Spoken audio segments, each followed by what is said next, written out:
అప్పుల బాధలు వెంటాడుతున్నాయా? అయితే 6 JVR వారి జాతిరత్నాలు ధరించండి. అందరికీ నమస్కారం. నేను మీ కట్టా కార్తిక్. అమెరికా అధ్యక్షుడు Donald Trump Pakistan army chief Asif మునీర్ల భేటీ అనేటువంటిది ఆసక్తిని రేపుతూ ఉంది.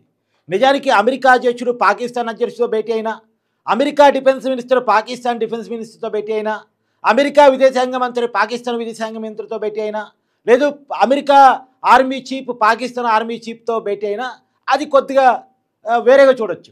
కానీ అమెరికా అధ్యక్షుడు ఏంటి, పాకిస్తాన్ ఆర్మీ చీఫ్తో భేటీ కావటం ఏంటి? పాకిస్తాన్ అధ్యక్షుడితో కదా భేటీ కావాల్సింది. అందులోనూ అమెరికా క్యాబినెట్ రూమ్లో చాలాసేపు పాటు వీళ్ళ భేటీ కొనసాగింది. అందులో కొన్ని కీలకమైన వ్యాఖ్యలు కూడా బయటకు వచ్చాయి. ఐ లవ్ పాకిస్తాన్ అనేటువంటి మాట ట్రంప్ వాడాడు అనేటువంటిది. నిజానికి ఆసిఫ్ మునీర్ మీద అనేక వివాదాలు ఉన్నాయి. ఇతను ఒక తీవ్రవాద స్వభావం ఉన్నటువంటి వ్యక్తి. అసలు పాకిస్తాన్ దేశం మీదే అనేక రకాలైనటువంటి అభియోగాలు ఆరోపణలు ఉన్నటువంటి నేపథ్యంలో పాకిస్తాన్లో ఉగ్రవాద శిబిరాలు ఉన్నాయని భారతదేశం కళ్ళకు కట్టినట్టు చూపించిన తర్వాత కూడా, ఆ ఉగ్రవాదులు సపోర్ట్గా ఆర్మీ చీఫ్ మునీర్ మాట్లాడిన తర్వాత కూడా ఇంకా ఆర్మీ చీఫ్ని ట్రంప్ పిలుచుకొని మాట్లాడటాన్ని ఎలా చూడాల్సిన పరిస్థితి కనపడతా ఉంది. అందులోనూ ఐ లవ్ పాకిస్తాన్ అనేటువంటి మాటని మనం ఎలా చూడాల్సిన అవసరం ఉంది. అంటే అమెరికా యొక్క వక్ర బుద్ధి, ట్రంప్ యొక్క బుద్ధి ఇప్పుడు బయటపడబోతోందా? నిజానికి ట్రంప్ తన కంపెనీలు, తన వ్యాపార లావాదేవీలు పాకిస్తాన్తో కలిపి కొనసాగిస్తున్నాడు కాబట్టి, పాకిస్తాన్ ప్రైమ్ మినిస్టర్ కంటే ఆర్మీ చీఫ్కే పెత్తనం ఎక్కువ ఉంటుంది కాబట్టి, ఆర్మీ చీఫ్ ద్వారా అమెరికా బిజినెస్ లావాదేవీలు, తన వ్యక్తిగత కంపెనీల లావాదేవీలు కొనసాగించడం కోసం పాకిస్తాన్తో ఉన్న ఆర్థిక ప్రయోజనాల రీత్యా మాత్రమే పాకిస్తాన్కి ఆ రకమైన ఇంపార్టెన్స్ ఇస్తున్నారా అనేటువంటి ఒక అనుమానం కలుగుతూ ఉంది. ఇప్పుడు ట్రంప్ కుటుంబ సభ్యులు ఓనర్లుగా ఉన్నటువంటి క్రిప్టో కరెన్సీకి పాకిస్తాన్ గవర్నమెంట్తో ఒప్పందం ఉంది. పాకిస్తాన్ మినరల్స్ డీల్ మీటింగ్లో అమెరికాకు సంబంధించిన ఇన్వెస్టర్లు పాల్గొన్నారు. మొన్న యుద్ధం తర్వాత కూడా పాకిస్తాన్కి ఐఎంఎఫ్ ద్వారా దాదాపు వేల కోట్ల రుణాలని అమెరికా పాకిస్తాన్కి ఇప్పించడం మనం చూసాం. మనం గతంలో దాని గురించి చర్చించాం. అంటే పాకిస్తాన్తో అమెరికా మెయింటైన్ చేస్తున్న సంబంధాలు. ఇక్కడ నేను ఒక వ్యాఖ్యకు మీకు గుర్తు తెలుసుకున్నా. యుద్ధం జరుగుతున్నటువంటి సమయంలో పాకిస్తాన్ డిఫెన్స్ మినిస్టర్ భుట్టో ఒక కీలకమైన వ్యాఖ్యలు చేశారు. మేము ఉగ్రవాదాన్ని గతంలో పెంచి పోషించిన మాట వాస్తవమే. మేము ఉగ్రవాదాన్ని పెంచి పోషించడానికి కారణం అమెరికా, బ్రిటను. ఆ దేశాలు మాకు ఫండింగ్ చేశాయి. అందుకని ఆ దేశ అవసరాల కోసం సోవియట్ యూనియన్ మీద యుద్ధం చేయడం కోసం మేము తీవ్రవాదాన్ని పెంచి పోషించామని చెప్పేసి భుట్టో చెప్పారు. పాకిస్తాన్ డిఫెన్స్ మినిస్టర్ ఓపెన్గా ఒప్పుకున్నారు. అంటే ఇప్పటికీ అమెరికా ఉగ్రవాదానికి అలా ఫండింగ్ చేస్తూ ఉందా? ఎందుకంటే పాకిస్తాన్ ఆర్మీ వేరు, ఉగ్రవాదులు వేరు అంటానికి ఏం లేదు. మన భారతదేశం చేసిన ఆపరేషన్ సింధూర్ వల్ల పాకిస్తాన్లో ఉన్నటువంటి 100 మంది తీవ్రవాదులు హతమైతే, ఆ 100 మంది తీవ్రవాదులకి అఫీషియల్గా పాకిస్తాన్ జెండాలు కప్పి సెల్యూట్ పలికింది పాకిస్తాన్ ఆర్మీ. వాళ్ళేదో దేశ భక్తుల్లాగా వాళ్ళకి ఊరేగింపులు చేసింది, వాళ్ళకి సంతాప సభలు పెట్టింది. తర్వాత లష్కరే తోయిబాకి సంబంధించినటువంటి ఉగ్రవాద కుటుంబం చనిపోతే ఆ కుటుంబానికి 14 కోట్ల విరాళం ప్రకటించింది పాకిస్తాన్ గవర్నమెంట్. అంటే దీన్ని బట్టి ఆ పాకిస్తాన్ ఆర్మీకి కానీ, పాకిస్తాన్ దేశానికి కానీ అమెరికా చేస్తున్న సపోర్టు ప్రపంచానికి ప్రమాదకరం. ఆ విషయం అమెరికాకు అర్థమవుతుందా? అర్థమై మరి మాకు మా ప్రయోజనాలు మాత్రమే ముఖ్యం అని చెప్పేసి అనుకుంటుందా? నిజానికి అమెరికా మీద కూడా ఉగ్రవాదులు దాడి చేశారు. ఆ విషయాన్ని అమెరికా మర్చిపోవచ్చేమో, ప్రపంచం మర్చిపోలేదు. 2011 నాడు జరిగిన దాడి అమెరికా చాలా పెను ప్రమాదాన్ని ఎదుర్కొన్నటువంటి విషయం అమెరికా మర్చిపోయిందేమో బిన్ లాడెన్ రూపంలో. అయితే ఏది ఏమైనా ట్రంప్ మునీర్కి అంత ఇంపార్టెన్స్ ఇవ్వటం, అందులోనూ ఐ లవ్ యూ పాకిస్తాన్ అంటాం, మరొకసారి యుద్ధాన్ని నేనే ఆపానంటాం.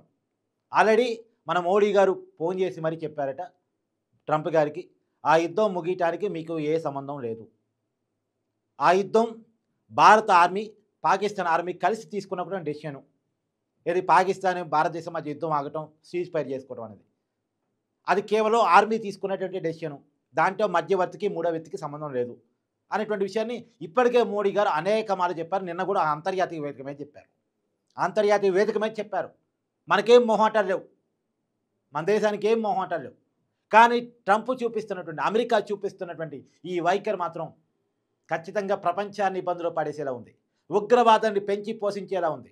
ఒక పక్కేమో ఇజ్రాయిలు ఉగ్రవాదం పేరు చెప్పేసి ఇరాన్ మీద దాడి చేస్తూ ఉంటే, అవును ఉగ్రవాదం నశించాలి, ఇజ్రాయిల్ని సపోర్ట్ చేస్తా అని చెప్తూ ఉంటుంది అమెరికా.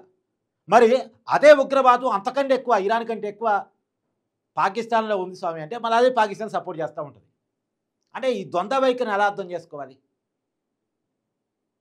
ఈ ద్వంద్వ వైఖరిని ఎలా అర్థం చేసుకోవాలి? నిజానికి భారతదేశానికి ప్రమాదకరం ఎవరైనా ఉన్నారంటే అది అమెరికా అని మరొకసారి అర్థమవుతూ ఉంది. మనం అనుకుంటా ఉంటాం పాకిస్తానో చైనానో, కాదు, అమెరికా. ద్వంద్వ వైఖరి. గతంలో పాకిస్తాన్తో జరిగిన ప్రతి యుద్ధంలో కూడా డైరెక్ట్గా పాకిస్తాన్ని సపోర్ట్ చేసిన దేశం అమెరికా. మన పక్కన రష్యా వచ్చింది.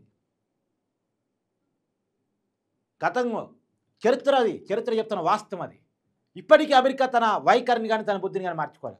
మామూలుగా మనం అనుకుంటూ ఉంటాం ట్రంప్ కొద్దిగా జాతీయ భావాజాలం ఉన్నటువంటి వ్యక్తి, మన మోడీ గారికి మిత్రుడు. మన భారతీయులు అనేక మంది ట్రంప్ అధ్యక్షుడు కావాలని కోరుకున్నారు. భారతదేశంతో ఫ్రెండ్లీ వాతావరణం కలిగి ఉంటాడు, ఉగ్రవాదానికి బుద్ధి చెప్పేలా వ్యవహరిస్తాడని చెప్పి అనుకుంటా ఉంటాం.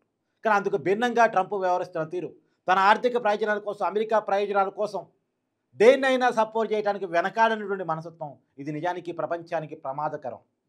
ఇవాళ పాకిస్తాన్లో పెరుగుతున్నటువంటి, నిజానికి నేను అసీఫ్ మునీర్తో భేటీ అయ్యాడు కదా, మీ దేశంలో ఉగ్రవాద స్థావరాలను ఎత్తేయండి అని చెప్పగలిగాడా?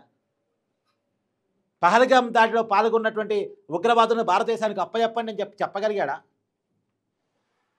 ఎందుకంటే పాకిస్తానే వాళ్ళని రక్షిస్తూ ఉంది. పాకిస్తాన్ రక్షణలోనే వాళ్ళు ఉన్నారన్న విషయం ప్రపంచానికి తెలుసు, అమెరికాకి అంతకన్నా బాగా తెలుసు. ఉగ్రవాదులకి పాకిస్తాన్ సంతాపం చేసిన విషయమూ తెలుసు, ఉగ్రవాదులకి నష్టపరిహారం పాకిస్తాన్ చేసిన విషయమూ తెలుసు. ఇదే ఆసిఫ్ మునీర్ ఉగ్రవాదులు సపోర్ట్గా మాట్లాడిన మాటలు తెలుసు. మరి అలాంటి వ్యక్తిని క్యాబినెట్ రూమ్లో కూర్చోబెట్టుకుని మాట్లాడటం అంటే, ఒక ఉగ్రవాదిని, నేను పాకిస్తాన్ ఆర్మీ చీఫ్ అని నేను అనుకోవట్లేదు, అసలు పాకిస్తాన్ ఒక దేశం అని నేను అనుకోవట్లేదు. పాకిస్తాన్ అనేది ఒక ఉగ్రవాద శిబిరం. ఆ ఉగ్రవాద శిబిరానికి ఒక ముఠా నాయకుడిగా ఆసిఫ్ మునీర్ ఉన్నాడు. అలాంటి ఆ ముఠా నాయకుడిని తన క్యాబినెట్ రూమ్లో కూర్చోబెట్టుకుని మాట్లాడాడు అంటే అది అమెరికా యొక్క స్థాయిని దిగజార్చినట్టు కాదా? ఇది అందరూ ఆలోచించాల్సిన విషయం. ఒకవైపు ప్రపంచం మొత్తం ఉగ్రవాదాన్ని నశించాలని డిమాండ్ చేస్తున్న సమయంలో అగ్రదేశం అని తనకు తాను చెప్పుకుంటున్నటువంటి అమెరికా ఆ ఉగ్రవాదులతోనే చర్చ జరపడం, వాళ్ళకి హైయెస్ట్ ప్రయారిటీ ఇవ్వటం, వాళ్ళని తన క్యాబినెట్ రూమ్లో కూర్చోబెట్టుకుని మాట్లాడటం, అందులోనూ ఒక ఆర్మీ చీఫ్ని ఒక అగ్రదేశపు అధ్యక్షుడు తన క్యాబినెట్ రూమ్లో కూర్చోబెట్టుకుని, వైట్ హౌస్లో కూర్చోబెట్టుకుని మాట్లాడటం అనేటువంటిది నిజంగా ఎబ్బెట్టు చర్య, తన వక్ర బుద్ధిని బయట పెట్టుకున్నటువంటి చర్య.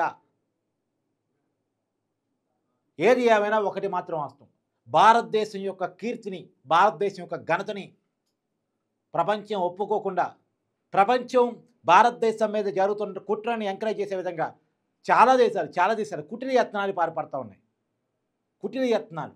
కానీ ఇది ఎక్కువ కాలం సాగేటువంటి పాచిక కాదు అనేటువంటిది నా వ్యక్తిగత అభిప్రాయం.